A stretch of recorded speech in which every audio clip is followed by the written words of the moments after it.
안녕하세요. 반갑습니다. 네.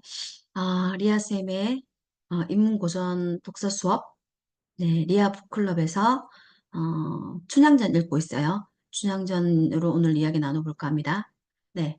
춘향전 모르는 친구들은 없죠. 네. 춘향이와 이몽룡의 사랑 이야기 맞나요? 네. 직접 책을, 고전을, 네, 읽어보면 또 어떤 느낌이 드는지, 또 우리가 알고 있는 이야기하고, 또 막상 또 책을 읽었을 때 어떤 차이점이 있는지 같이 보면 좋을 것 같아요. 선생님이 블로그를 지금 두 개 공유를 했고요. 춘향전의 그 사랑가, 그리고 장탄가를 금방 하나, 올려놓았습니다. 그 전에 중학생에게 알려주는 춘향전 읽기라는 그 글이 하나 있었는데요. 이거부터 한번 볼까요? 음, 예. 서울대 권장도서 백선에 들어갑니다. 그리고 국립중앙도서관에서 선정된 청소년 권장도서라고 되어 있어요. 나 선생님 이걸 인용한 이유는 생각보다 춘향전이 그 춘향이와 이몽룡이의 어떤 사랑 럽스토리가 아주 조금 어느 부분에서는 노골적으로 선정적으로 표현된 부분들이 있습니다. 예. 그럼에도 불구하고 네, 청소년 권장도서라고 합니다. 네. 자, 문학으로 한번 또 이들의 사랑 이야기를 보는 것도 좋을 것 같네요. 자, 제목이 있잖아요. 여러 버전이 있는데, 여기 민음사 출판에서는 열려춘향 수절가를 이제 메인으로 이제 담고 있어요. 자, 춘향전에 제목이 열려춘향 수절가잖아요. 자, 왜 춘향전? 제목은 왜 춘향전일까? 춘향 이야기니까 당연히 춘향전이겠지라고 생각할 수 있어요. 네, 그런데, 뭐, 또 예를 들면 있잖아요. 춘향이야, 몽룡이. 또는 춘향이와 몽룡이의 사랑 이야기 뭐 이렇게 한다든지 그럴 수도 있잖아요. 근데 딱 춘향이만 꼬집어서 얘기했잖아요. 춘향이의 이야기라는 거죠. 어, 이 춘향전에 그 뭐 패러디하는 어떤 뭐 드라마, 영화, 뭐 다른 버전들도 많잖아요. 뭐 방자전도 있고요. 또는 뭐 춘향이 말고 다른 어떤 코드로 잡아도 될 것 같은데 자, 선생님이 생각할 때 연려 춘향 수절가의 이 제목만 봐도 보면요. 네, 춘향이는 열려줘. 그리고 얘가 이제 했던 그 과업, 얘들 업적이 수절입니다, 수절. 네, 변학도의 어떤 그 요구를 죽음으로써 죽음을 각오하고 네, 지키는 수절을 한 거죠. 그래서 제목 보면 다 알아요. 열려 춘향 수절가. 네, 좋습니다. 자, 춘향을 아까 선생님 한 번 더 제목을 얘기했는데 춘향이가 주인공이에요. 예를 들면 춘향이를 중심으로 해서 자, 어머니인 월매가 등장하고요. 춘향이를 중심으로 해서 춘향이의 낭군인 이몽룡이 등장하죠. 그리고 이몽룡이 떠나고 난 뒤에 춘향이를 중심으로 변사또가 또 등장합니다. 네, 이렇죠. 이 구조가 중심에 춘향이가 있다. 이렇게 보면 좋을 것 같습니다. 자, 텍스트를 보면요. 책에 이 월매는요. 그 관에 있는 기생이었죠. 그러다가 그 이제 서울에서 내려온 양반의 어떤 그 첩이 됩니다. 그러면서 이제 아이를 못 가져요. 아이를 못 가지고 있다가 40이 넘어서 40에 태몽을 하나 꾸고 이제 그 아이를 하나 낳죠. 그 아이가 바로 우리가 알고 있는 이 성춘향입니다. 예, 그 아버지의 이름이 성씨였거든요. 성. 그래서 성춘향이죠. 성씨, 춘향의 이름은 성이에요. 성씨죠. 네. 그 성춘향의 이 태몽을 보면요. 어머니가 정말 그 하늘에 사는 소녀가 막 내려와서 우리 집에 온다는 이런 꿈을 꿔요. 자, 그 아주 임팩트가 있는 꿈이거든요. 자, 그런데 여기 이 책에서 그 이몽룡이는 외모가 엄청 잘생기고 화려하고 뭐 훈남이고 막 이런 급의 외모 묘사는 많이 해요. 그렇지만 이 그 이몽룡이의 그 뭐지 태몽 같은 건 안 나와요. 네. 자, 그리고 두 번째 월매가 꿈을 꾸게 되는 꿈이 어떤 거냐면 이몽룡이를 상징하는 꿈을 꿔요. 용이, 청룡이 나타나가지고, 막 이렇게 막 활기를 치는 그런 꿈을 꾸거든요. 용꿈은 뭐 태몽일 수도 있는데, 이 꿈을 꾸고 나서, 그, 춘향이, 자기 딸인 춘향이가 이몽룡을 만나요. 그래서 월매는 약간 어떤 생각을 하냐면, 우리 춘향이의 약간 인연이 될 남자, 그 아이가 이 아이인가 보다라고 직감을 하게 돼요. 그래서, 왜? 몽룡이잖아요. 꿈몽자, 용용자. 예, 그 이몽룡 이름이 몽룡이죠. 그러면서 꿈하고 연계시키거든요. 아, 이 아이구나. 라고 이제 알게 되죠. 자, 직접 읽어보면 이 어머니 월매의 역할이 아주 커요. 예, 그 춘향이하고 그 춘향이 어머니의 월매에 뭐라고 해야 되죠? 큰 그림이 보일 수도 있어요. 어떤 큰 그림? 자, 월매는 어쨌든 기생 출신이잖아요. 그 춘향이는 기생으로 키우진 않아요. 그 양반집 자제, 양반의 어떤 핏줄을 타고난 아이라고 해서 이 월매는 춘향이를 정말 금이야 오기야 그렇게 키우는 딸이에요. 그 어떤 양반네 그 양반네 그 딸내미들 못지않게 그렇게 키우는 딸이죠. 그리고 뭐 남아 선호 사상이 뭐 있던 뭐 조선시대로 봤을 때는 이렇게까지 그 딸 하나를 애지중지 키울 수 있을까라는 싶을 정도로 정말 공을 들여서 키웁니다. 그래서 준양이가 막 일곱 여덟 살에 막 글을 읽기 시작하고 막 이렇게 문장을 읽고 문장을 쓰고 하거든요. 자, 어쨌든 그렇습니다. 나중에 보면 그 내용 속에서도 나오는데 춘향이가 당연히 외모가 예쁘죠. 아름답기로 소문이 났습니다. 네. 그런데 외모뿐만 아니라 어떤 이 아이의 어떤 그 지혜, 뭐 이런 그 능력도 아주 탁월하다고 많이 언급돼요. 그러면서 한 번씩 이제 노래도 부르고 이렇게 하죠. 시도 짓고 이렇게 하거든요. 그런 것도 볼 수 있죠. 그리고 또 절개, 그 다음에 지조, 예, 한 남편을 따르겠다는 어떤 그런 뭐 다짐을 갖고 있는 아이죠. 그걸 실행에 옮기는 아이고요. 네. 자, 세 번째 꿈이 하나 등장하는 꿈은요. 춘향이가 이제 변학도한테 모진 고문을 당하고 옥에 갇혀요. 그러고 나서 이제 밤에 잠깐 졸을 때 꿈을 꾸는 꿈인데 이게 춘향이 꿈이거든요. 근데 정말 이 춘향이가 이 꿈을 꾸고 나서 막 갑자기 막 화들짝 놀라면서 깨면서 어떻게 얘기하냐면 아, 나 죽을 꿈인가 보다. 내가 이제 드디어 죽구나. 이런 생각을 하게 됩니다. 그런데 지나가던 그 눈이 맹인인 그 점을 치는 분한테 물어보죠. 이 꿈이 내가 이런 꿈을 꿨는데 내 죽을 꿈 맞냐라고 물어봐요. 근데 그분이 이제 얘기를 하시죠. 아주 좋은 꿈이다. 아마 좋은 일이 생길 것이다라고 이렇게 얘기합니다. 네. 자, 꿈 얘기를 선생님이 춘향이의 제목부터 얘기해가지고 세 개의 꿈을 얘기했네요. 친구들도 만약에 읽어본다면 월매의 첫 번째 춘향의 태몽꿈, 그 다음에 이몽룡을 상징하는 꿈, 그 다음에 마지막에 옥중의 꿈도 한번 참고를 해보면 좋을 것 같습니다. 네.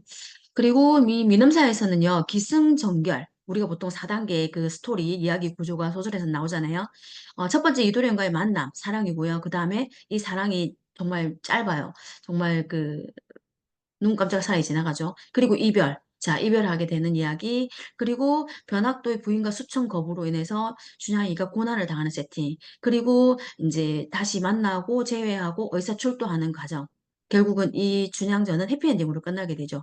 뭐 어디까지가 그 현실에 가능한 이야기일지는 모르겠지만, 준양과 이도령의 만남, 그리고 이별 이런 거는 있을 수 있는 이야기고, 약간 이 이별의 두 번째 파트 끝나는 부분에서 어떤 느낌이 드냐면요.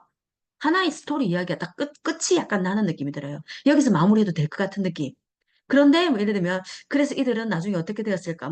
뭐 열린 결말 이렇게 끝나도 될 것 같은 생각이 드는데 어쨌든 우리는 변학도의 그 등장과 그 다음에 이제 이몽룡이가 나중에 그 어사또가 되어가지고 이제 어, 내려오는 것까지 이야기가 이제 알고 있죠. 예, 이 구조를 보면 또 하나의 될 것 이야기 구성이 될 것 같습니다. 자, 선생님이 찾은 키워드가 여러 가지가 있는데, 자, 뭐 일상적으로 아는 것도 있고 또 좀 새로운 것도 있습니다. 첫 번째는요, 그 춘향이는 기생으로 키워지진 않지만 어쨌든 어머니가 기생 출신이기 때문에 조선의 신분사회에서는 이 아이는 천민이에요. 그쵸? 근데 이몽룡은 자, 뼛속까지 양반인 아이야.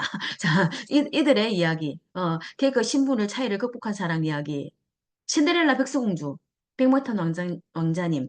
우리 있잖아요. 고전별로곡 보면, 있잖아요. 막, 이렇게, 뭐, 부잣집의 뭐 아들과 뭐 가난한 집의 딸, 뭐래, 어떤 러브스토리 이런 거 많잖아요. 네. 춘향전에서 역시 그래요. 네. 두 번째 볼까요? 이 짧은 사랑을 뒤로하고 얘들한테는 이제 이별이라는 어떤 그 시련이 닥치죠. 근데 이 이별이 그 최정점에 달하는 점이 와요. 어떤 거냐면 고난의 세팅인 거죠. 어떤 고난? 변학도라는 어떤 악의 상징. 그렇죠. 탐관오리의 대명사. 이런 아이가 등장하죠. 그러면서 죄 없는 춘향이를 뭐 끌고 오라 해가지고 뭐 지 말 안 듣는다 해가지고 막 뭐 그 고문을 시키고 막 이렇게 막 죽을 얘기를 몰아요. 자, 이 시점에서 보면요. 이게 이 고난의 세팅이 우리가 소설에서는 항상 등장하죠. 해피엔딩만 있으면 이 이야기가 안 되겠죠. 예. 이 고난의 세팅을 어떻게 잘 극복하고 나서 새로운 더 기쁨을 만난다. 뭐 이런 걸로 본다면 그래서 신화에서 보면요. 우리가 알고 있는 에로스 알죠? 에로스. 예, 아프로디테의 아들이라고도 하고 사랑의 화살을 쏘는 애 있잖아요. 요에. 이 에로스의 연인은 누구냐면요. 요 나비를 상징하는 있잖아요. 어디 요 보면 살짝 나비 보여요. 이 나비를 상징하는 푸시케거든요. 이 에로스하고 푸시케의 사랑에서 보면요. 이 애들도 똑같이 고난의 세팅이 와요. 뭐 신화 이야기를 조금 아는 친구들은 알겠지만 이 아프로디테가 이제 에로스의 어머니잖아요. 그 미의 여신인데 지보다 예쁜 애가 나왔다는 거야. 그리고 이 푸시케가 너무 이제 거만하고 오만하다 이러면서 얘를 막 미워해요. 예, 시어머니 약간 모드로 약간 미워하거든요. 그래서 이제 푸시키한테 고난을 내려요. 어떤 고난을 내리냐면 우리가 콩쥐팥에서 본 것처럼 있잖아요. 뭐 이렇게 뭐 곡식을 뭐 받고 뭐 이런 거 하여튼 이상하게 시켜요. 근데 이상하게 그걸 또 도와주는 애들이 있어요. 그리고 하데스, 저승세계까지 막 내려갔다 오고 이런단 말이에요. 어쨌든 그거를 잘 견뎌내고 인내로 참고 나중에 이들의 사랑이 이루어진다. 뭐 이런 코드가 있거든요. 예. 춘향의 코드랑 좀 비슷한 점이 있나요? 네, 비슷합니다. 자, 변학도 부분에 보면요. 변학도가 권력과 국법의 상징으로 또 쓰임이 보였어요. 변학도가 그 춘향이의 제목을 말할 때는 어떻게 얘기하냐면, 내가 지금 내리는 이 법이 뭐지, 권력을 가진 어떤 그 사또가 내릴 수 있는 그런 법이잖아요. 근데 춘향이는 그걸 거절하죠. 네, 그걸 거절해요. 그리고 자기는 춘향이는 어떤 법을 지키죠? 뭐 상강오륜, 유교적인 뭐죠? 수절을 하겠다. 내가 정조를 지키겠다. 일부 종사하겠다. 이런 어떤 걸로 야가 지키잖아요. 그랬을 때 춘향이의 어떤 법은 유교적인 거? 그렇다면 이 변학도의 법은 있잖아요. 그 뭐죠?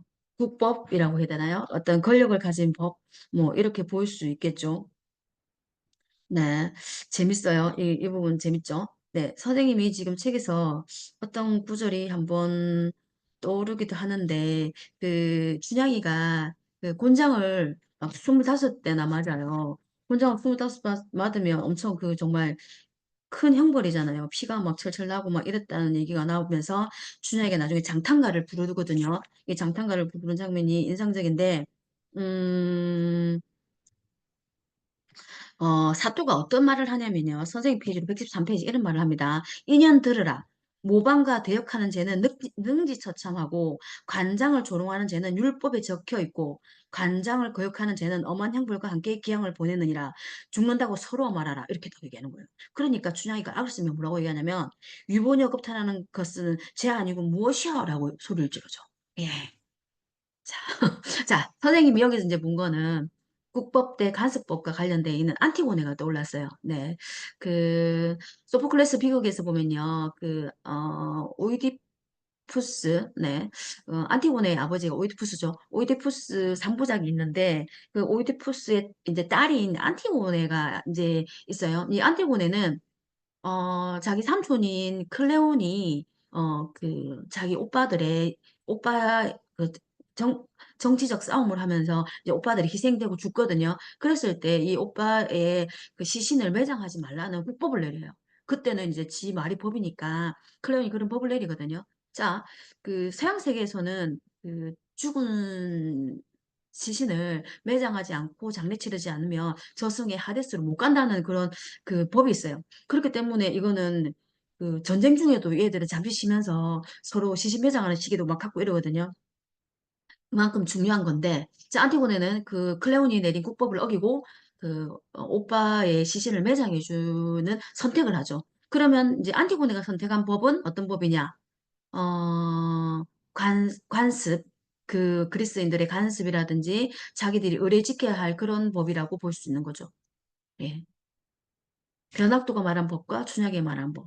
여기서 신화에서 그 안티고네가 말한 법과 그 다음에 클레온이 말한 법. 네, 조금 연결되나요? 네. 자, 마지막인가요? 제가 키워드 본 게 네 번째인데, 자, 이몽룡의 기한, 이것도 재밌어요. 이몽룡 기한, 얄미워요. 어떤 면에서 얄밉냐면, 정말 이 옥에 갇혀있는 춘향이가 너무 안쓰러운데, 자기가 휘날레를 치기 위해서 그런 건지, 어쨌든, 속이죠. 어사또 출도를 하기 전까지는 속입니다. 그러면서, 마지막에 어사또를 출도하고 나서도, 고개 숙여 있는 춘향이를 통해 춘향이한테 네가 어사또 수절은 거절했다 하는데 내 수청도 거절할 것이냐 이렇게 물어봐요. 그러니까 춘향이가 막 기겁하죠. 내려오는 놈들마다 다 똑같은 놈들이다. 막 이렇게. 그러니까 고개 들어서 나를 봐라. 보니까 어머나 남군님 이렇게 되는 거죠. 자, 이거 우리가 트로이 전쟁 이야기, 일리아스를 보게 되면이야, 일리아스하고 오이디푸스, 오디세우스 이야기 보면요. 오디세우스 아나요? 네. 그, 네. 이 트로이 전쟁 끝나고 집에 돌아가게 되는 이 오디세우스가, 기항하는 이야기가, 이제 이야기가 나오는데요. 이 이몽룡이하고 비슷한 점이 있어요. 여기 보면 자기 부인인 페넬로페가 이렇게 있죠. 이 시리자기를 하고 있죠. 페넬로페가 이제 전쟁하러 가서 10년, 전쟁하는 동안에 10년이 걸렸죠. 트로이 전쟁이. 그리고 전쟁에서 돌아오는 시간이 10년, 20년 만에 돌아와요. 그랬을 때 이 페넬로페한테 많은 고혼자가 있어요. 근데 페넬로페가 맨날 이 배짜기 하면서 시아버지 수위를 짓는다고 하면서 이 고혼자들을 거부하고 있거든요. 그래서 이 오디세우스도 지금 변장한 모습이에요. 변장하고 나서 이 페넬로페를 자기 부인을 딱 이렇게 독대를 하면서 테스트 같은 느낌을 해요. 네가 아직까지 네 남편을 기다리고 있는 게 맞냐? 다른 남자한테 마음이 있는 건 아니야? 이런 식으로 떠본다고 해야 되나? 모르겠어요. 확인하는 건지 떠보는 건지. 어쨌든, 예, 이 비슷한 코드를 또 여기서 볼 수 있는 거죠. 자, 한 개 더 있네요. 자, 결말에서 보는 민중의 희망. 네. 최초의 지도는 이 춘향이와 그다음에 몽룡이는 신분 차이가 있죠. 자, 춘향이는 고난을 겪고 나서 무엇을 이루냐면요. 신분을 상승해요. 왜냐하면 정절 부인이 되잖아요. 이 과연 가능한지는 모르겠어요. 현실적으로 가능한 일인지는 조선시대에 가능한지는 모르겠는데, 희망은 될 수 있겠죠. 예를 들면, 이렇게 춘향이처럼 정절을 지키고, 뭐 이렇게 수절하고, 뭐 이렇게 일부 종사하겠다는 이런 의지를 갖고 있으면서 양반집 남자의 첩이 아닌 정실 부인이 되는 어떤 신분 상승, 네, 네, 가능할지 모르겠다는 어떤 희망이 보입니다. 그리고, 평등한 사회, 네, 춘향이 가끔씩 그렇게 얘기해요. 평등한 뭐지, 나는 왜 항상 아래에 있어야 되고, 너는 왜 항상 위에 있어야 되는데, 이런 얘기 하거든요. 네, 그런 얘기를 하고요. 그 다음에, 탄간오리에 대한 국가적인 처벌, 선생님이 어떤 느낌이냐면, 우리가, 그, 음, 홍길동전. 홍길동전에서 보면요. 홍길동은, 어찌 보면 도둑질을 하죠. 도둑질을 해서 부잣집이 탄간오리의 집에서 훔쳐서 그걸 이제 가난한 백성에게 나눠주는 일이 어찌 보면 좀 합법적으로 보이진 않잖아요. 그래서 이제 그런 것들이 공식적이지 않다면 이거는 탄간오리를 누가 처벌하죠? 어, 암행어사가 내려오죠. 그래서 국가적으로 이런 탄간오리들을 처벌해 주는 거. 이것 또한 뭐 어떤 민중이 바라는 게 아닐까. 어떤 이런 복지 뭐 나아가서 이렇게 뭐 좋은 정치를 하는 것들도 바라는 점이 아닐까. 예, 이걸 해봤습니다. 예, 마무리할게요. 고전을 읽는 이유, 고전을 읽는 방법, 예, 자유로운 생각, 자유로운 표현, 주체적인 아이들을 네, 응원합니다. 예, 선생님은 이하북 클럽을 창원에서 친구들과 지금 수업을 하고 있어요. 고전 읽기, 인문 독서하기, 그 다음에 독서하고 글쓰기 뭐 이런 수업을 하고 있네요. 지금 이 춘향전은 중학교 3학년 아이들과 예, 수업을 하고 있습니다. 자, 선생님이 오늘 이 춘향전에서 이야기 나오는 것과 마지막으로 잠시만요. 여기 요 이야기도 조금 하려고 했는데, 그, 많은 노래들이 나오는데요. 사랑가하고 장탄가가 아주 인상적입니다. 자, 사랑가는 친구들 한 번쯤은 들어본 이야기 있잖아요. 뭐, 사랑, 사랑, 내 사랑이야. 뭐, 이런 식으로. 예. 조금 뭔가 이 사자성어 같은 이런 단어들이 쭉쭉쭉쭉쭉 막 많이 막 나와요.